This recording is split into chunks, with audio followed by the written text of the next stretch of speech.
Saint-Quentin en blanc, Cholet en rouge et c'est parti. Le SQBB, qui restait sur une défaite en championnat le week-end dernier, voulait rebondir sur son parquet samedi soir avec la réception de Cholet. Pour le décalage, pour le premier panier à 3 points de ce match.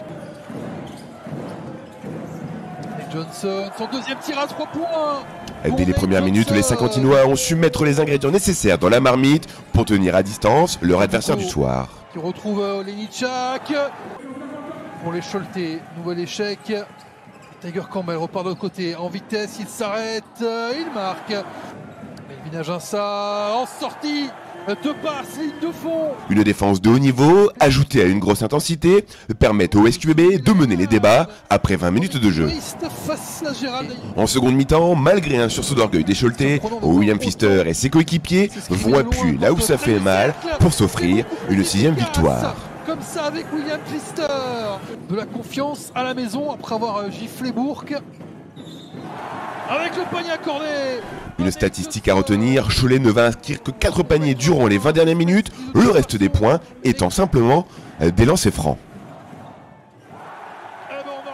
Un succès 75-60 qui satisfait forcément Julien Mahé. Félicitations à mes joueurs pour cet énorme effort défensif qu'ils ont produit pendant 40 minutes. Une défense agressive, collective, de qualité. Et c'est évidemment par là que ça passe pour qu'on puisse gagner des matchs. Et ce soir, je pense, ce qu'on a fait de mieux depuis le début de saison sur le plan défensif. Les joueurs étaient connectés, ils ont joué ensemble défensivement. Ils ont bien défendu les shooters. Vous voyez, il y a quand même une stat assez hallucinante. C'est qu'en deuxième mi-temps, Cholet met 4 paniers dans le jeu. 4 paniers en 20 minutes. Alors certes, ils ont 25 lancers francs. Quand même un peu. Ça fait beaucoup, mais les fautes font partie du basket. Il faut savoir être agressif. Voilà. Donc je suis très très heureux de ce qui a été produit. Merci encore au public parce qu'on a eu une belle salle ce soir, une belle ambiance, dès l'échauffement. Et quand ça pousse comme ça, c'est quand même c'est très important pour nous et pour mes jeunes joueurs. Donc ils ont bien senti le soutien, surtout dans un match qui a été un peu up and down, où à un moment donné on a été en difficulté pour trouver des solutions en attaque et ils ont besoin du soutien. Merci à eux. Je dirais qu'offensivement sur la première mi-temps c'est plutôt très intéressant, le ballon a bien bougé, on a réussi à trouver les shooters en position, le ballon intérieur, ce qui par conséquent a amené Cholet à changer de défense et sur leur défense de zone. On a connu plus de difficultés, ça nous a coupé le rythme, on a un troisième quart-temps quand même qui est très très bizarre. Parce que qui est très très haché et donc on a nous eu peu de rebonds défensifs dans ce carton-là. Avec les rebonds défensifs, on aurait aimé courir, relancer avec du rythme, mais on n'a jamais pu relancer, soit parce qu'on prenait des paniers, soit parce qu'il y avait des fautes de sifflets. Et donc à chaque fois, ils mettaient leur zone presse en place, défense tout terrain, et on s'est retrouvé dans un rythme, dans un faux rythme qui nous a pas du tout aidé. Et dans ce troisième carton, on est sauvé par notre défense, parce que notre troisième carton est bien faiblard offensivement, mais on n'encaisse que 15 points de l'autre côté. Et donc on a montré cette solidité. Je pense que sur l'attaque de zone on peut faire mieux, mais ça passe aussi par un petit peu d'adresse à 3 points quand même. Et là, ce soir on l'a pas eu. Maintenant on va pas non plus faire la fine bouche sur une victoire de 15 points à domicile. Très gros match défensif avec beaucoup d'engagement des deux côtés. Donc c'était vraiment un match plaisant. Un peu long parce que vraiment haché par les arbitres, mais sinon c'était vraiment un beau match. Une belle victoire. Des joueurs aussi qui se remettent un petit peu au niveau. Schwartz qui a été très bon, vraiment dans l'engagement. William Pfister également, super, vraiment très bien dans l'engagement. Donc voilà, le public aussi a répondu présent et voilà, c'est vraiment une belle victoire. Elle n'a pas été aussi facile à prendre quand le score pourrait faire croire. C'est un peu deux équipes qui se regardent dans un miroir. Beaucoup de jeunes, des Américains qui cherchent un peu, mais avec une intensité défensive, on a réussi à les bloquer, à les prendre. C'était pas évident, hein. Elle est importante celle-là. Il fallait vraiment la prendre. On voit certains joueurs reviennent bien. Il y a une belle performance de Loïc, ça fait plaisir de le revoir.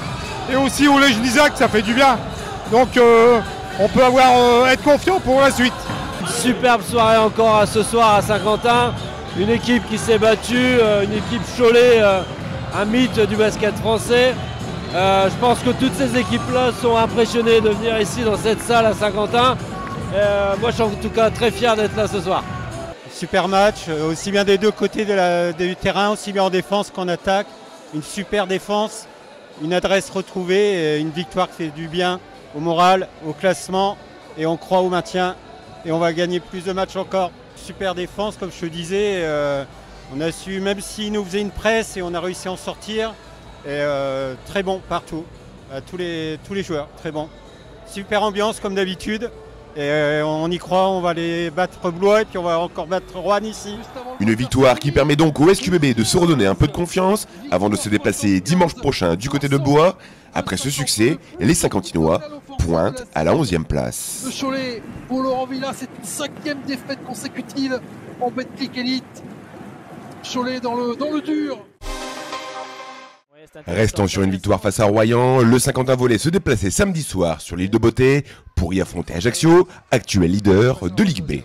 Allez, service flottant, hein, qui est passé de ce match à service flottant.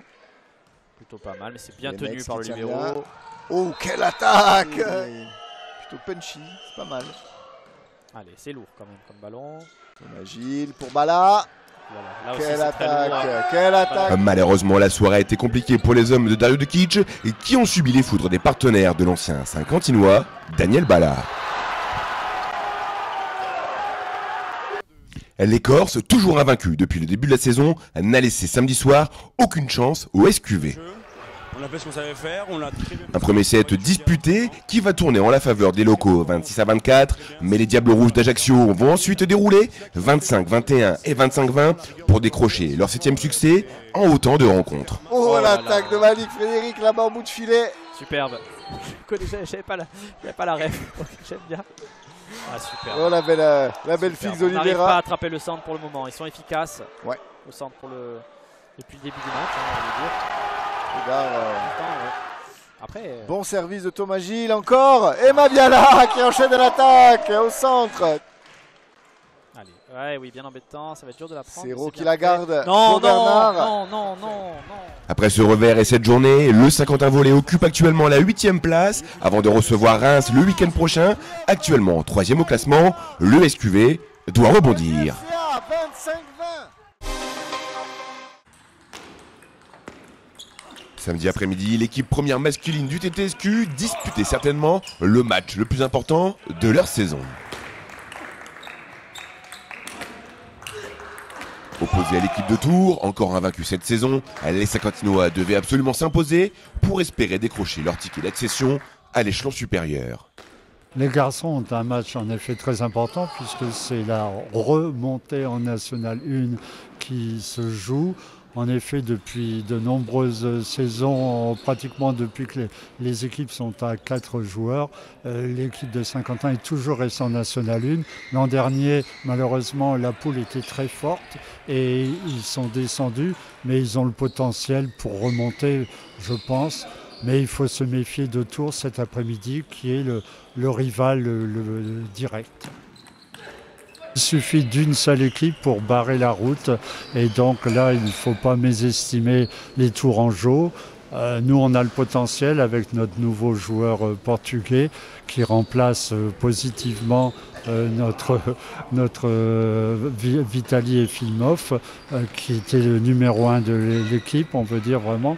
Et là on peut espérer donc que l'équipe se comporte bien et l'emporte. La gagne, c'est surtout le mental. Bon, là, nous avons l'avantage des tables et ça, c'est important. La salle est nouvelle. Les joueurs adverses ne la connaissent pas. Nous en avons fait l'apprentissage depuis le mois de septembre.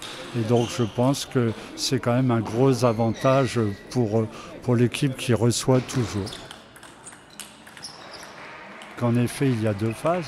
Donc là l'équipe, si elle ne monte pas, elle reste en National 2 et la seconde phase, elle a une chance nouvelle de remonter en National 1. Mais après, bon, la National 1 a encore changé de structure, de combinaison. Et en seconde phase, il y aura une N1A et une N1B. Donc là, l'équipe jouerait pour la N1B. Mais quel que soit le terme, ce sera une N1. C'est notre match le plus important de la phase. Là, on joue une équipe solide de 4 Estours qui n'a pas perdu encore de match jusqu'à présent. On est ex-aequo. Donc c'est le match de la montée, clairement. Donc on espère faire un bon match et réussir à atteindre notre objectif de monter en N1. On a fait des bons matchs et on espère réussir à gagner aujourd'hui, qui est le match le plus important, clairement. Un match sérieux de la part des Saint-Quentinois qui vont largement l'emporter 8-1.